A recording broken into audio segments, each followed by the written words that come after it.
Présentation de vœux à la nation. Le discours du président Andradouel. Tout le monde est prêt pour le coup d'envoi des élections qui auront lieu cette année. La transition arrive à son terme. Madagascar va pouvoir se consacrer à l'édification de la 4e République. C'est en ces termes que le président de la transition, Andradouel, s'est exprimé aujourd'hui depuis le palais Diablou et devant ses convives à l'occasion de la cérémonie officielle de présentation de vœux à la nation pour le nouvel an. Se fondant sur le principe de souveraineté des États, le numéro 1 de la transition a par ailleurs indiqué qu'il s'oppose à l'initiative des pays extérieurs qui s'immiscent dans la vie nationale malgache.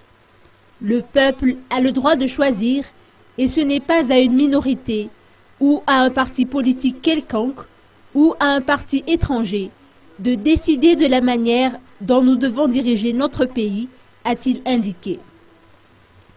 Le président Andradouel a également touché un mot au sujet de l'exploitation de nos richesses minières, plus particulièrement du nickel et du cobalt dans la région est du pays. Il est de notre devoir de protéger nos ressources minières, a-t-il lancé, et de poursuivre que seul 1% du revenu tiré de l'exploitation de nickel et de cobalt tombe dans les poches de la population malgache. Chaque année, les exploitants encaissent jusqu'à 1,5 milliard de dollars sur ce site et ne reversent que 15 millions de dollars dans les caisses du Trésor public, sachant que le fonds d'investissement s'élève à 5 milliards de dollars. En faisant le calcul, on estime que ce fonds d'investissement sera remboursé en l'espace de 3 à 4 années.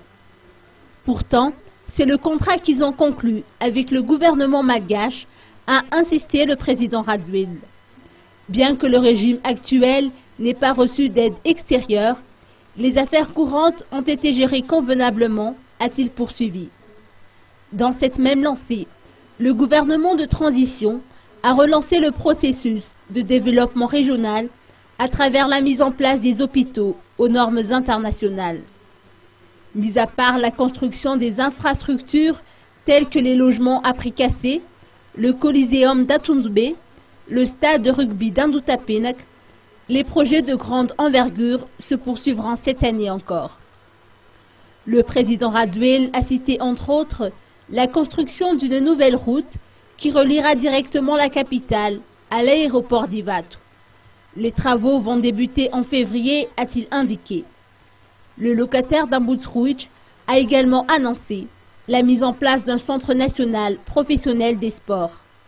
Concernant le sujet tant attendu et qui concerne la hausse des salaires des fonctionnaires, une augmentation de 10% est envisageable, mais le dernier mot revient toutefois aux membres du gouvernement. Dans son discours, le président Andradouel a accordé une grâce de 2 à 6 mois en faveur des détenus condamnés à une peine de 5 ans d'emprisonnement pour délit et la libération pour les détenus âgés de 70 ans et plus qui ont été condamnés pour un délit.